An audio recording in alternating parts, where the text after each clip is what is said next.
I'm here at Trinity Evangelical Divinity School for our 2019 EFCA Theology Conference, where about 300 pastors and leaders from across the Free Church are gathered together to think deeply about a theology of creation.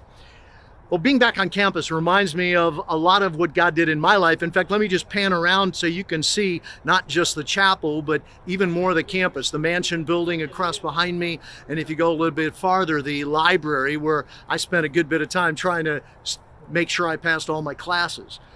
But it was during my time here at Trinity that God began to deeply touch my heart for disciple making and investing in the lives of others as a key part of ministry.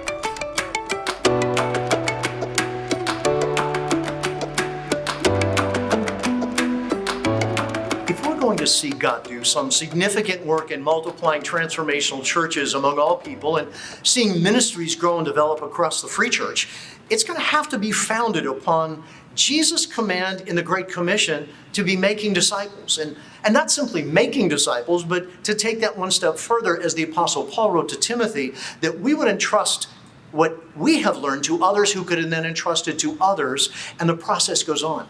This multiplying of disciple makers really began to take root in my life as a seminary student. In a classroom like this at Trinity Evangelical Divinity School, where I'm sitting right now, God began to stretch my thinking biblically and theologically about what it meant to be a disciple maker. And at the same time, I was involved in youth ministry in a local church. And in that youth ministry, I was connected with 5 junior high boys, all who loved to play ice hockey and all who had an interest in Jesus. And for about 2 years, I invested in their lives the very things God had sown in my life as a young believer. I saw them grow in their faith in Christ. I saw them begin to reach out to others. And the Lord began to instill in me the passion for multiplying disciple makers. And something that we saw not only in the classroom, but I wanted to see it move into the church ministries where God would call us.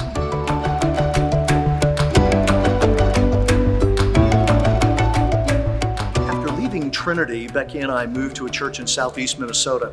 And it was during our time there that I saw this idea of multiplying disciple makers lived out in the context of the local church. As the church began to grow, we saw new people come to faith in Christ, and there was a need to intentionally connect mature believers with new believers so that they can invest in the lives of these new Christians. As that continued to grow and develop, we saw some of these new believers beginning to invest in the lives of other new believers, and the cycle continued. We really saw 2 Timothy 2:2 lived out. After a little over a decade there, God moved us to San Jose, California, where again, we saw some intentional move toward investing in a new generation of leaders and a new generation of disciple makers. People who were saying, I want to invest my life in the lives of others so they would follow Jesus more fully, and then so that they could invest in other people's lives.